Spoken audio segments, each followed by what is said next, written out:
Eh bien, yo les potes, c'est qui? J'espère que tout va bien. En tout cas, moi, ça va nickel. Alors, aujourd'hui, on va consulter le nouveau guide qui a été mis en ligne justement par la NSA à destination des télétravailleurs pour justement aider à sécuriser au mieux leur réseau à leur domicile.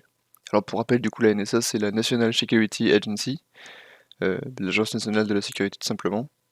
Donc, c'est une agence responsable de la sécurité des systèmes d'information aux États-Unis. Donc, toutes les sources seront en description.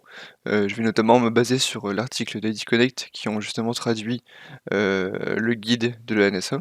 Et vous aurez également le lien justement vers le guide de la NSA qui sera en anglais du coup, qui sera peut-être un peu plus détaillé. Donc, si jamais vous voulez avoir plus d'infos, bah, n'hésitez pas à les consulter.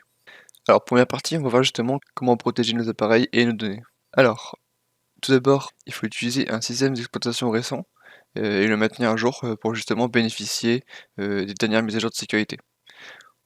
Bon là pour le coup j'ai imagé un peu avec Windows 10, Windows 11, Windows 7. Bon en gros ce qui est recommandé actuellement c'est Windows 11 et Windows 10. Bon Windows 7 c'est vraiment obsolète, hein, c'est plus mis à jour et c'est plus supporté par Microsoft. Si vous êtes encore sur Windows 7, bah, n'hésitez pas à migrer justement vers Windows 10 ou Windows 11. Alors ensuite il est recommandé justement d'utiliser son propre routeur derrière sa box. Donc en gros ça va ressembler un peu à ça, vous voyez le schéma justement à l'écran. Donc on a internet, la box internet, puis le fameux routeur à ajouter, et puis l'ordinateur. Donc le routeur il doit être maintenu à jour et le protocole UPnP doit être désactivé par sécurité. Alors qu'est-ce que c'est le protocole UPnP? Justement c'est Universal Plug and Play. Donc ça permet aux appareils et aux applications de se connecter automatiquement à votre réseau. Donc on va prendre l'exemple par exemple d'une imprimante à laquelle justement quand on la configure, et ben on autorise la connexion au réseau et la découverte de celui-ci. Bon, le protocole est souvent actif par défaut et détectable depuis l'extérieur, donc depuis internet, depuis votre WAN. Un attaquant pourrait donc se faire passer pour un périphérique et puis envoyer une requête UPnP à votre box. Et puis après infiltrer votre réseau et puis voilà. Après ainsi de suite.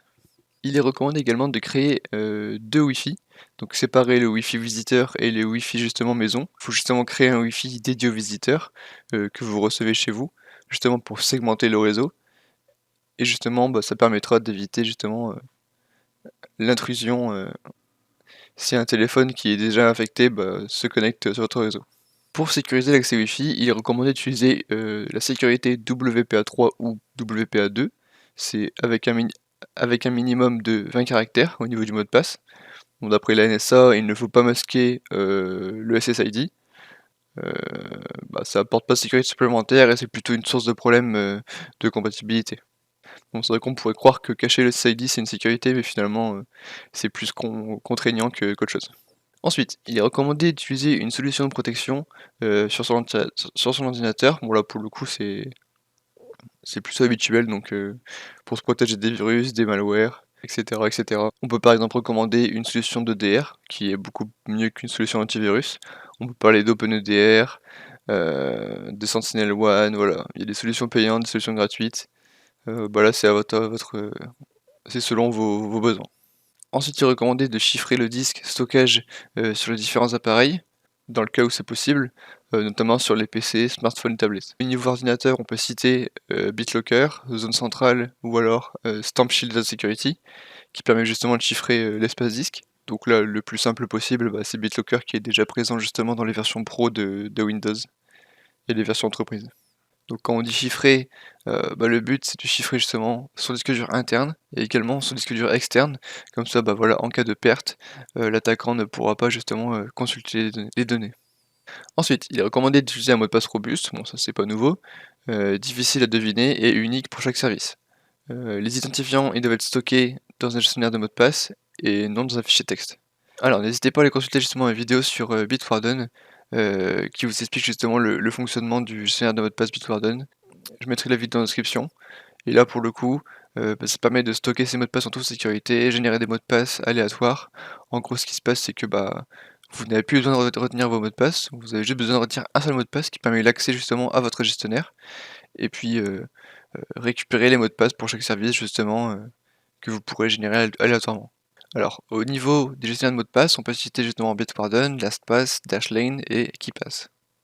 Après, il faut utiliser un compte utilisateur standard sur sa machine, qui n'est pas admin de la machine du coup. Ça permet de limiter les dégâts en cas d'infection par un malware. Normalement, si c'est une machine pro, vous n'êtes pas admin de celle-ci. Donc là, j'ai également fait une vidéo récemment pour sécuriser justement les machines sous Windows 10 et pour le coup, j'explique justement la manière avec laquelle on peut séparer les différents comptes. Microsoft nous met administrateur de notre poste par défaut, donc pour le coup, il est hyper important justement de créer un nouveau compte et puis de passer en utilisateur. Et puis à chaque opération administrateur, bah, le compte administrateur sera nécessaire. Ensuite, se protéger contre l'écoute illicite, donc là c'est tout ce qui est espionnage, en désactivant le micro des appareils lorsqu'ils ne sont pas utilisés, donc notamment les assistants vocaux comme ceux de Google et Amazon. Lorsque la webcam n'est pas utilisée, il est recommandé de la masquer avec un optique, par précaution. Bon là pour le coup vous pouvez acheter un truc voilà à 1 € justement pour cacher la webcam. Bon là c'est un truc qui se déplace du coup vous pouvez le bouger de gauche à droite pour masquer et afficher la caméra. Si un appareil n'est pas souvent utilisé, il faut le déconnecter Internet. On limite justement l'exposition, donc on doit également le maintenir à jour. C'est une démarche qui est pas courante mais qui est assez intéressante. Effectuer une sauvegarde déconnectée de ces données sur une structure externe par exemple, dans le but de se protéger contre certaines attaques, de type ransomware par exemple. Ce disque doit être déconnecté et stocké en lieu sûr, quand il n'est pas utilisé pour une tâche de sauvegarde. Donc là voilà, on va dire toutes les semaines, tous les mois, voilà, je branche mon disque dur externe, je copie l'ensemble des données, on va dire, importantes de mon PC, et après je le déconnecte direct, comme ça, bah, si jamais mon ordinateur se fait corrompre, bah, le disque dur ne sera pas corrompu également, vu qu'il sera pas branché au PC. C'est assez intéressant de faire des backups, et puis même si jamais un jour votre PC il meurt, on va dire, ça peut être intéressant de récupérer les données de backup. Alors, autant que possible, le smartphone ne doit pas être connecté à un ordinateur en USB pour être rechargé. Il vaut mieux éviter d'utiliser les banques de recharge publiques.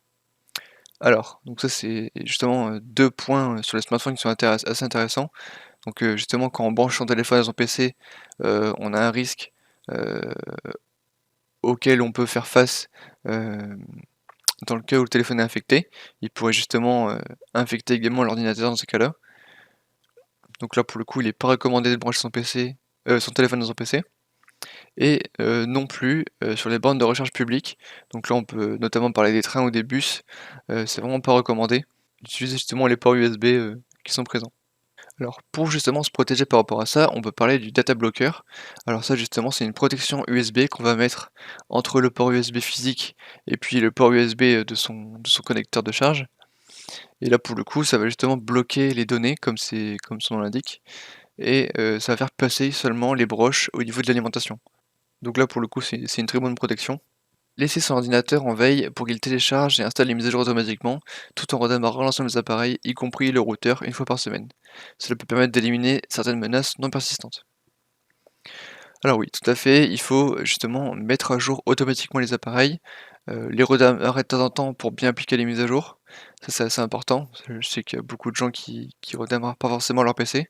Il est recommandé également d'utiliser un VPN pour se connecter au réseau de son entreprise dans le cadre du télétravail et de vérifier la présence HTTPS et du cadenas lorsqu'on navigue sur des sites. Également, au niveau du VPN, il est recommandé d'utiliser du MFA. Donc là, on va utiliser justement plusieurs facteurs d'authentification pour se connecter. On va par exemple mettre son mot de passe, confirmer son téléphone, la connexion avec son empreinte digitale par exemple.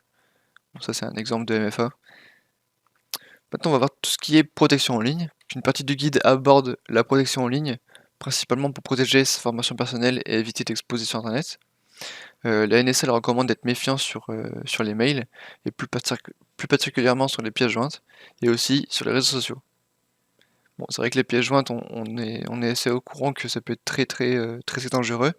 Bon, n'hésitez pas à faire des petites formations sur le phishing ou à vous informer donc comment repérer des mails de phishing.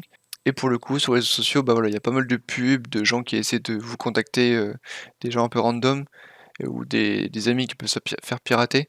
Et donc là, pour le coup, bah, faut connaître un peu les techniques qui sont employées pour faire contacter et être très méfiant sur chaque contact. Ensuite, la NSA elle recommande de ne pas publier d'informations personnelles, adresse postale, numéro de téléphone, etc. sur les réseaux sociaux, et de gérer avec attention particulière les demandes de connexion. Donc voilà, chaque demande de connexion qui est faite sur votre téléphone, bah, ça doit venir de vous, sinon, bah, faut les refuser. Et faut être très vigilant au niveau des infos personnelles qu'on partage. Il est également recommandé d'activer le MFA sur tous les sites et services où cela est possible. Pour le télétravail, on va privilégier l'utilisation d'un accès RDP sur une machine, ou un serveur, plutôt que la copie de fichiers entre la machine pro et la machine perso. Donc le but c'est de jamais mélanger le pro et le perso, sinon on pourrait justement envoyer des fichiers infectés sur notre environnement professionnel. Attention à bien séparer les deux. Voilà, j'espère en tout cas que la vidéo vous aura plu. Si c'est le cas, n'hésitez pas à liker. N'hésitez pas à aller consulter justement le site, l'article d'IT Connect et également le guide en anglais de la NSA. Et moi je vous dis ciao ciao pour la prochaine vidéo. Salut!